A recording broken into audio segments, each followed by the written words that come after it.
We all know who won an Oscar, but who came in second? I'm Michael, your weekly Oscar nerd. Here are some performances I think could have been runners-up, with a surprise saved for last. I really wish you'd come home with me. You're so cute. And I'm really good in bed, too, believe me. And you smell great. And you look great. And your hair's great. No? Okay.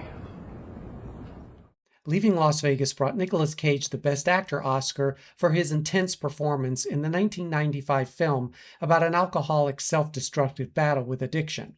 The other 4 nominees were Richard Dreyfuss in Mr. Holland's Opus, Anthony Hopkins in Nixon, Sean Penn in Dead Man Walking, and the late Massimo Troisi in Il Postino. Who do you think came in second? I'm pissed off. I'm pissed off at them kids for being parked out in the woods that night. Pissed off at their parents coming to see me die. Pissed off at myself for letting Mattel get over on them kids. But I got my last words coming. I got a thing or two to say to Percy's and the Delacours. You want your last words to be words of hatred? Hey, Clyde Percy saying he wants to inject me himself. Sean Penn is now a 3-time Oscar winner. And while I'm not suggesting he should have 4 of these guys, I do believe that his performance in Dead Man Walking stands among his finest. I just want to say, I think killing is wrong, no matter who does it, whether it's me or y'all or your government.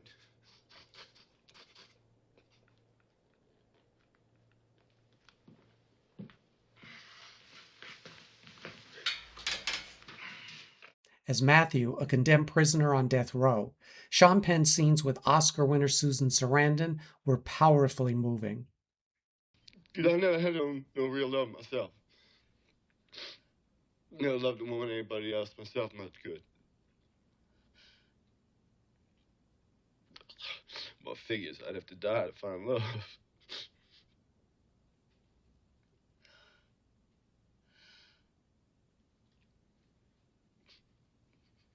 Thank you for loving me. While Nicolas Cage was clearly expected to win that year, I think Sean Penn would also have been a worthy choice. A 6-time nominee, Penn is now a member of an elite club of 7 actors who have won 3 Oscars. Katharine Hepburn, as you know, has 4. Which of the other nominees that year do you think came in second? I don't see why she has to have this pain. Ma'am, it's not my patient. It's time for her shot. You understand? Do something. All she has to do is hold out until 10. And it's past 10. She's in pain. My daughter is in pain. Give her the shot. You understand? You're going to behave. Give my daughter the shot. Thank you very much. Thank you. Shirley MacLaine finally won the Oscar on her 5th try for her leading role in 1983's Terms of Endearment. This was hardly an It's Her Turn award, as MacLaine's performance as Aurora was among the highlights of her long career. Also nominated that year were Jane Alexander in Testament, Meryl Streep in Silkwood, Julie Walters in Educating Rita, and MacLaine's co-star Deborah Winger. I think I know who plays second. Do you? And trying to save yourself, you've thrown out your character and your principles. Now, the only way you could possibly redeem yourself and be the man that God intended you to be is to admit to me anything that you might have been doing last night. Because if you don't do that right now, you are a lost man. A shell. A bag of shit dust. Terms of Endearment is significant in Oscar history, as it is one of 5 films that received 2 nominations in the Best Actress category, and the only one where a nominee won. As Aurora's daughter Emma, Deborah Winger matched her co-star every step of the way. I'm marrying Flap Horton tomorrow. I thank God for Flap for getting me out of here. And I think if this is your attitude, you shouldn't bother showing up at my wedding.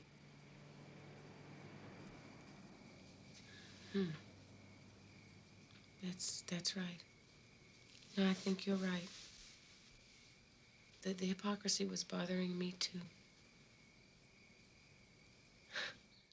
Emma's complex relationship with her mother covered the span of 3 decades, through marriage, parenthood, and a health crisis. Winger's scene with her sons was especially moving. Or when I let you goof off instead of mowing the lawn. Lots of things like that. And you're going to realize that you love me. And maybe you're going to feel badly because you never told me. But don't. I know that you love me. So don't ever do that to yourself, all right? Okay. While it has been well documented that Shirley MacLaine and Deborah Winger had a tense relationship during the making of the film, their respective talents helped to create a believable dynamic between mother and daughter. Both Sissy Spacek and Jodie Foster allegedly turned down the role of Emma, and some thought that Winger, still a newcomer to film, should have been submitted as a supporting actress because Shirley MacLaine was a well-known star with whom Winger could not compete. The facts? Deborah Winger was on screen for 10 more minutes than MacLaine. In my mind, they were co-leads.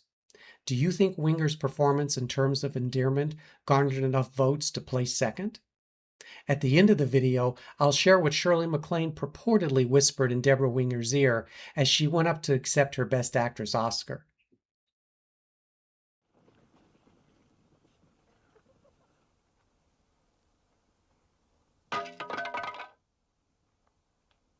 What's eating him? What have you been doing? Don't know, Father. We've not done anything. Come on now, Michael. What are you up to? The Oscar for Best Supporting Actor of 1970 went to Sir John Mills for his role as Michael in Ryan's Daughter.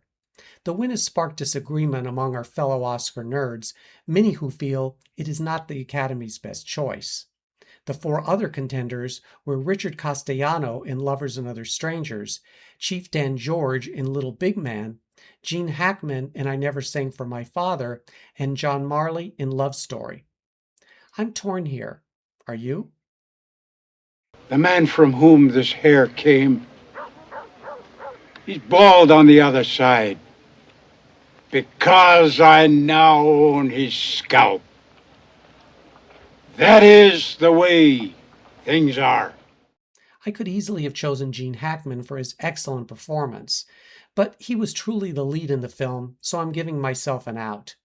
That way I can discuss Chief Dan George's unforgettable work as the wise old lodge skins. There is an endless supply of white men, but there always has been a limited number of human beings. We won today. We won't win tomorrow. As the mentor and spiritual guide to Jack, played by Dustin Hoffman, Chief Dan George embodied his character with strength, humor, and occasional reverence.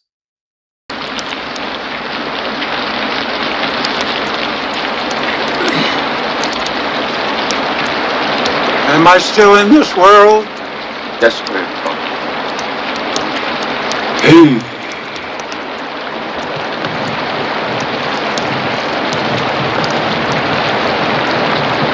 I was afraid of that. The role of Old Lodge Skins was originally offered to Marlon Brando, who turned it down. Yes, the irony of that is certainly not lost on me. Chief Dan George made Oscar history by becoming the first Native American to receive a nomination. Little Big Man was George's second film, in a career that included appearances in Harry and Tonto and The Outlaw Josie Wales.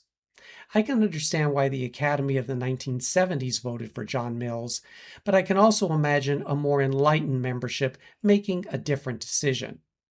Chief Dan George, who made his acting debut at 60, died in 1981 at the age of 82. You were soft. At 3? Poor fucking you. I didn't stay home making apple brown betties. No, I made you a champion. Knowing you'd hate me for it. That's the sacrifice a mother makes. I wish I had a mother like me instead of nice. Nice gets you shit. I didn't like my mother either. So what? I fucking gave you a gift. Allison Janney added an Oscar to her 7 Emmys for her Best Supporting Actress winning role as Lavana in 2017's I, Tonya. She competed against Mary J. Blige in Mudbound. Leslie Manville in Phantom Thread, Laurie Metcalf in Lady Bird, and Octavia Spencer in The Shape of Water. Was this one close? You wouldn't let me practice The way enough. that you work, or the way that you don't work, you're not even worth state tuition, Christine. My name is Lady Bird. Well, actually, it's not, and it's ridiculous. Call me because your Lady name Bird is like Christine. you said you would. You should just go to City College. You know, with your work ethic, just go to City College and then to jail, and then back to City College, and then maybe you'd learn to pull yourself up and not expect everybody to do everything. The recipient of 4 Emmys and 3 Tonys, Laurie Metcalf, though best known for her work on the television series Roseanne, received her first Oscar nomination for her performance as Marion, the hardworking nurse who struggles to keep her family together. Everything we do is for you. Everything. Do you think I like driving that car around? No. Do you? No. Do you think I like working double shifts at the psych hospital? No. You needed to go to the Catholic school because your brother saw somebody knifed in front of him at the public school. Is that what you want? Larry, what are you doing on the computer? To be sure, Marion is blunt, judgmental, and tends to be passive-aggressive as she tries to negotiate her conflicted feelings of love for, and let's say less than supportive demeanor towards her daughter, played by Saoirse Ronan. I want you to be the very best version of yourself that you can be. What if this is the best version?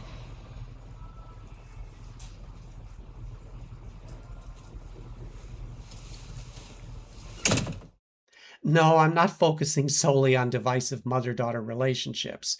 It's merely a coincidence. Laurie Metcalf had appeared in more than 30 films before Lady Bird, including Desperately Seeking Susan, JFK, and the previously mentioned Leaving Las Vegas. Her resume also includes numerous television and Broadway shows. Laurie Metcalf is the definition of a working actor.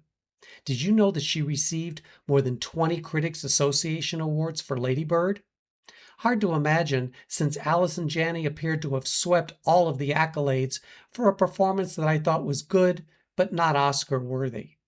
With more films like Lady Bird, it's likely that Laurie Metcalf will be Oscar-nominated again. What did you think of her performance? Good enough for second place? Or perhaps first? I don't know the first thing about theosophy, philosophy, psychology, ideology, or any other ology. But I know this. With Christ, you're saved. And without him, you're lost. And how do I know there's a merciful God? Because I've seen the devil plenty of times. Burt Lancaster won Best Actor for his performance in 1960's Elmer Gantry, on the second of his 4 career nominations. Also in the Best Actor lineup were Trevor Howard in Sons and Lovers, Jack Lemmon in The Apartment, Laurence Olivier in The Entertainer, and Spencer Tracy for Inherit the Wind. Interesting choices. Who's yours for second place? Hi, 27, please. Drive carefully. You're carrying precious cargo. I mean, manpower-wise. 27. You may not realize it, Miss Kubelik, but I am in the top 10, efficiency-wise, and this may be the day, promotion-wise. You're beginning to sound like Mr. Kirkaby already. Well, why not, now that they're kicking me upstairs? Already a winner for supporting actor in Mr. Roberts, Minnie felt that Jack Lemmon's performance in The Apartment was worthy of a second Oscar. Well, about a year ago, I was going to night school. I was taking this course in advanced accounting. One of the guys in our department, lives in Jersey, had to go to a banquet at the Biltmore. His wife was meeting him in town. He needed some place to change into a tuxedo, so I gave him the key. And word must have gotten out, because the next thing I knew, all sorts of guys are suddenly going to banquets. As Calvin, a lonely, mild-mannered insurance clerk whose apartment becomes a ticket for advancement, Jack Lemmon did something not usually seen in his work. He underplayed, at times. You know where I finally shot myself? Where? Here. In the knee? While I was sitting there trying to make up my mind, a cop stuck his head in the car because I was illegally parked, and I tried to hide the gun under the seat, and it went off. Ow! Oh, that's terrible. Well, it was a year before I could bend the knee. But I got over the girl in 3 weeks. The Apartment won 5 Oscars, including Best Picture, and took its inspiration from Noel Coward's Brief Encounter.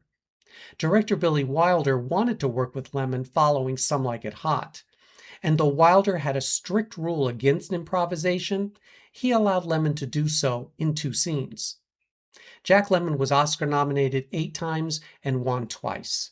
He also won 3 Emmys and 3 Golden Globes, and was the recipient of honorary awards from the Kennedy Center, Screen Actors Guild, and Hollywood Foreign Press Association.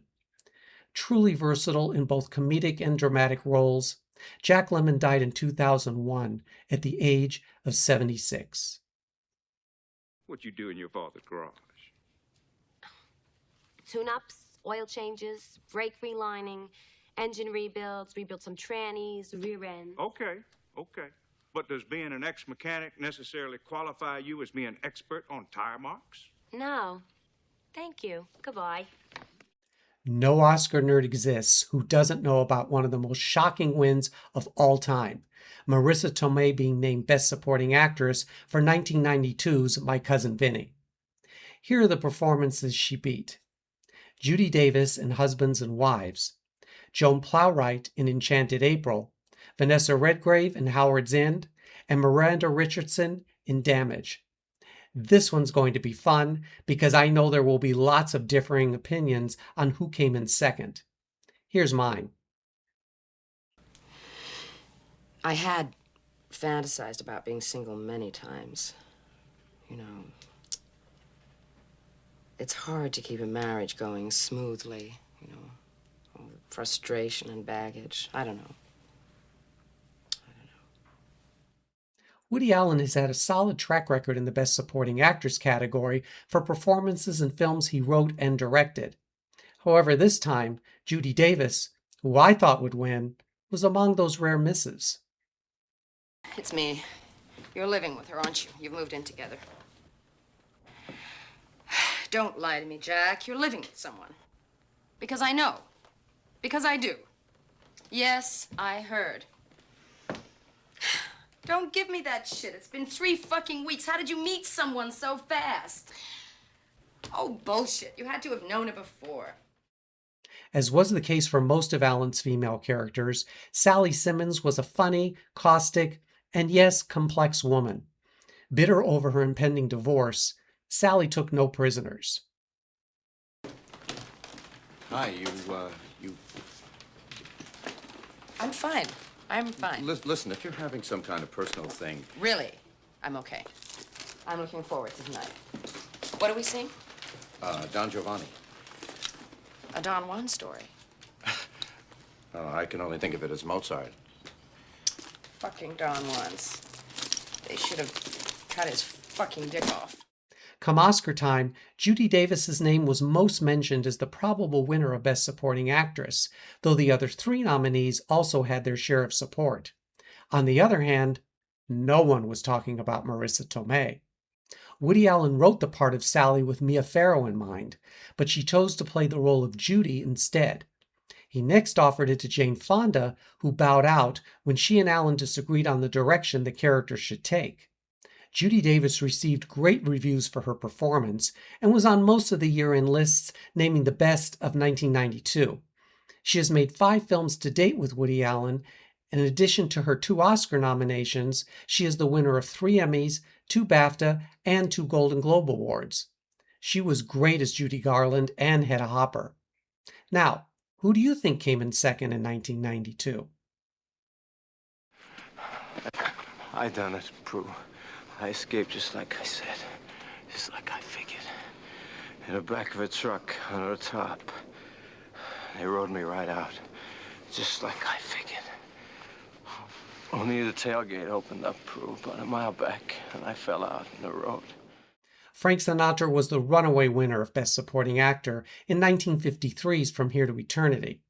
The other nominees were Eddie Albert in Roman Holiday, Brandon DeWilde and Jack Palance in Shane, and Robert Strauss in Stalag 17. Can you guess who I chose as the second place finisher? Shane. I knew you could, Shane. I knew it. I knew it just as well as anything. Was that him? Was that Wilson? That was him. That was Wilson, all right. He was fast. Fast on the draw. Shane was a critical and box office success. One of its co-stars, Brandon DeWilde, had already appeared on Broadway and his first film, The Member of the Wedding, before he played the role of Joey, the innocent boy who looks up to Shane. Right and wrong, it's a brand. A brand sticks. There's no going back. Now you run on home to your mother and tell her everything's all right. There aren't any more guns in the valley. Shane, it's bloody. You're hurt. Brandon DeWilde was 12 years old, making him at the time the youngest actor nominated for supporting actor. His final scene is what clinched his nomination. We've never been able to shoot you if you'd have seen him. Bye, little Joe. He never even cleared the holster, would he, Shane?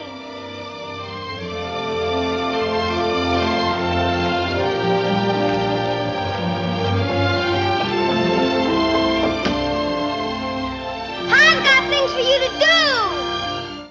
DeWilde followed Shane with appearances in dozens of television shows, as well as in films such as HUD, for which he definitely should have received a second Oscar nomination. Tragically, the talented actor was killed in a car accident in 1972. Brandon DeWilde was only 30 years old.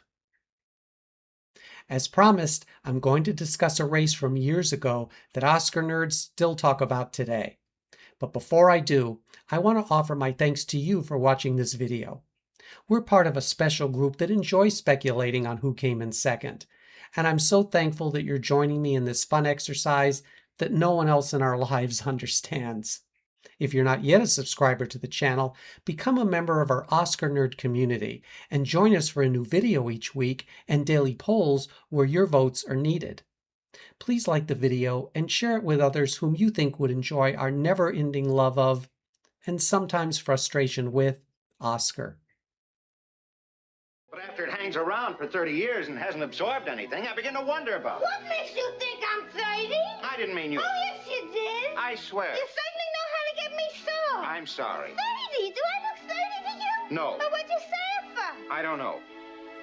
How old are you? 29.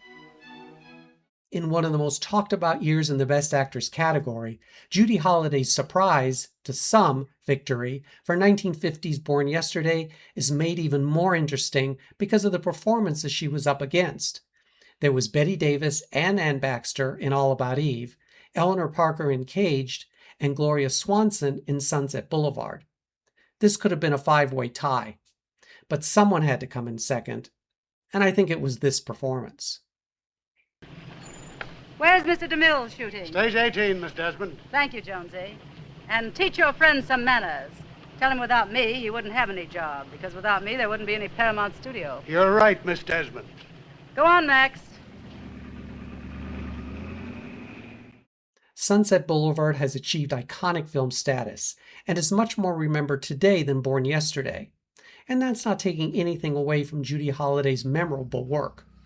However, in one of the greatest comebacks in film history, three-time nominee Gloria Swanson was Norma Desmond.